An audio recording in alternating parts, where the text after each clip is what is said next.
الله من الشيطان الرجيم.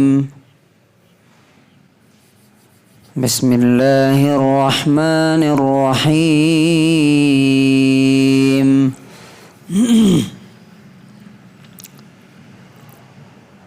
وإذ جعلنا البيت مثابة للناس وأمنا واتخذوا من مقام إبراهيم مصلى وعهدنا إلى إبراهيم وإسماعيل أن طهرا بيتي للطائفين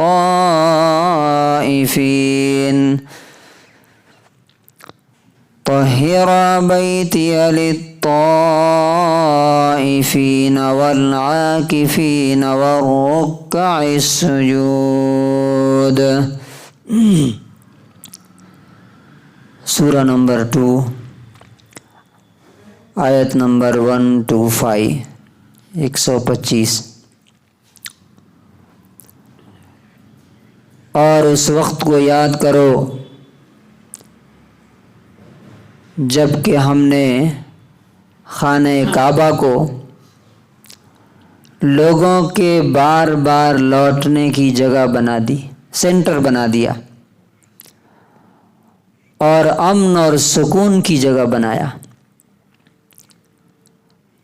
اور ہم نے کہا کہ ابراہیم کے کھڑے ہونے کی جگہ کو نماز کی جگہ بنا لو. اور ہم نے ابراہیم اور اسماعیل کو حکم دیا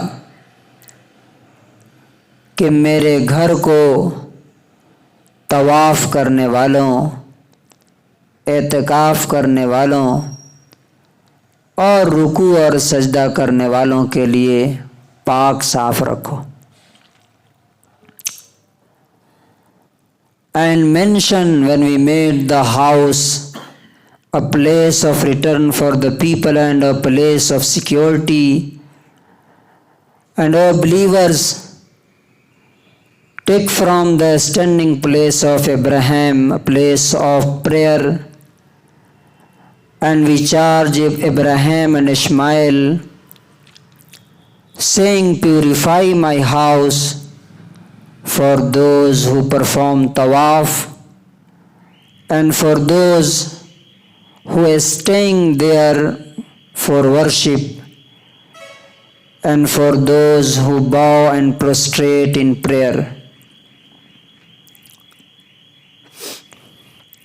اس آیت کے اندر آپ دیکھیں گے کہ اللہ تبارک و تعالی جب اس کا کوئی بندہ اللہ کے لیے سب کچھ لٹا دیتا ہے اور اللہ کو خوش کر دیتا ہے تو اللہ کیسے اس کی دعا قبول کرتا ہے.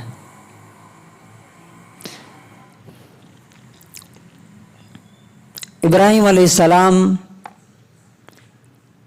نے اپنے بچوں کو ایک ایسی جگہ چھوڑ دیا تھا جہاں پہ نہ کھانا تھا نہ پانی، صرف اس وجہ سے کہ اللہ نے حکم دیا. ٹھیک ہے، اوکے. نفع نقصان نہیں سوچا، مر جائیں گے، کھانا کہاں سے آئے گا، پانی کہاں سے آئے گا، نہیں. تو اللہ تعالیٰ نے اس کا اجر اور اس کا ثواب اور اس کا بدلہ کیا دیا وہ دیکھیے.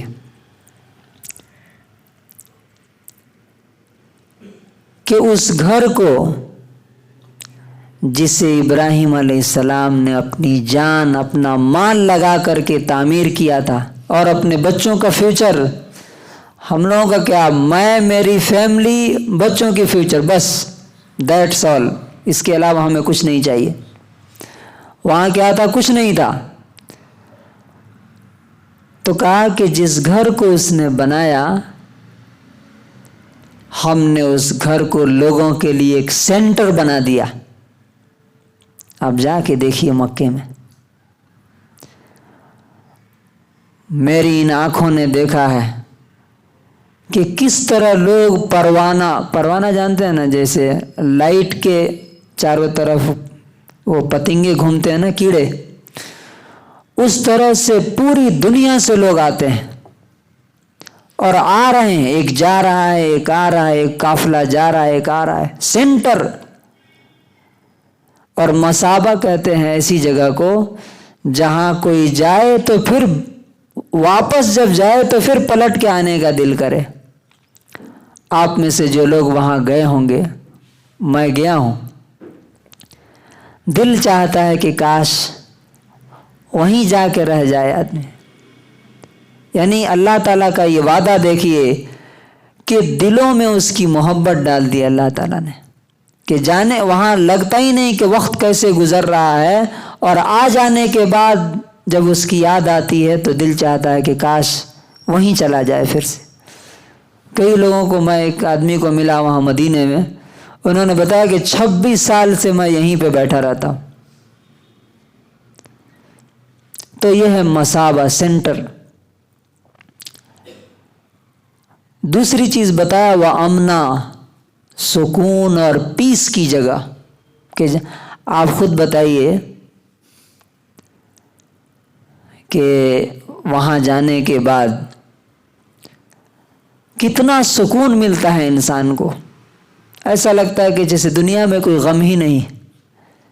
ایک تو دلی سکون تو ہے ہی، دوسرا آپ کو کسی چیز کا ڈر نہیں رہتا، نہ کسی چور کا، نہ ڈاکو کا، نہ کوئی سامان اٹھا کے لے کے بھاگ جائے گا، کچھ نہیں۔ اور جاہلیت میں بھی، اسلام آنے سے پہلے جب لوگ شرک کرتے تھے تو کوئی ان کے باپ کا قاتل بھی، مرڈرر بھی اگر آ جاتا تھا کعبے میں تو وہ اسے ٹچ نہیں کرتے تھے، اتنا احترام کرتے تھے۔ دوسری چیز کیا ہے اس آیت کے اندر، کہ ابراہیم علیہ السلام کے کھڑے ہونے کی جگہ کو نماز کی جگہ بناؤ۔ آپ کو معلوم ہے کہ ابراہیم علیہ السلام جس پتھر پہ کھڑے ہو کر کے تعمیر کرتے تھے، اس وقت تو کرین ورین تھی نہیں کہ ہاں اٹھتا جائے اوپر آدمی، تو وہ پتھر اوپر اٹھتا جاتا تھا۔ اللہ تعالیٰ نے اس پتھر کو پریزرو کر دیا، محفوظ کر دیا، آج بھی ہے وہ ایک شیشے میں۔ تو وہاں پہ طواف کرنے کے بعد آدمی 2 رکعت نماز پڑھتا ہے۔ تو اس پتھر کو بھی اللہ تعالیٰ نے بچا کے رکھا ہے جس پتھر پہ کھڑے ہو کے گھر کی تعمیر ہوئی۔ اور جو آخری چیز اللہ تعالیٰ نے اس آیت میں کہی کہ ہم نے ابراہیم اور اسماعیل کو حکم دیا کہ میرے گھر کو طواف کرنے والوں کے لیے اور عبادت کرنے والوں کے لیے، اعتکاف کرنے والوں کے لیے اور نماز پڑھنے والوں کے لیے پاک صاف رکھو۔ اس کا مطلب کیا ہے کہ اللہ کے گھر کی ذمہ داری یہ نبیوں کا کام ہے۔ اگرچہ آج کے دور میں افسوس یہ ہے کہ اس کا حق ادا کرنے والے نہیں، اور جو پیوریفائی کرنے کا یہاں نا، طہرا، پاک صاف رکھو، تو آپ جائیے کعبے میں، کہیں سے کوئی اسمیل آتی ہے کیا؟ آپ تو گئے ہیں نا، کہیں سے ایک بھی اسمیل آتی ہے کیا؟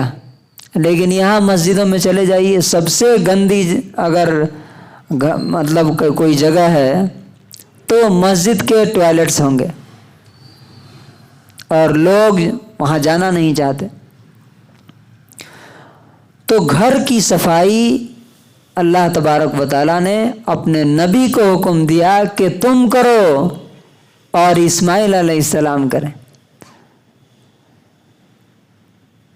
اس سے ایک اور چیز جو سمجھ میں آتی ہے وہ یہ ہے کہ اللہ تبارک و تعالیٰ انہی سے کام لیتا ہے۔ یہ سب سے اہم پوائنٹ ہے اس آیت کا، جو کنکلوژن ہے یہ اس آیت کا، وہ کیا ہے کہ اللہ تبارک و تعالیٰ ہر شخص سے اپنے دین کا کام نہیں لیتا، اپنے گھر کا کام نہیں لیتا، وہ اسی کو چنتا ہے جس کے دل میں اللہ رب العزت اپنی محبت ڈال، جو قربانیاں دیتے ہیں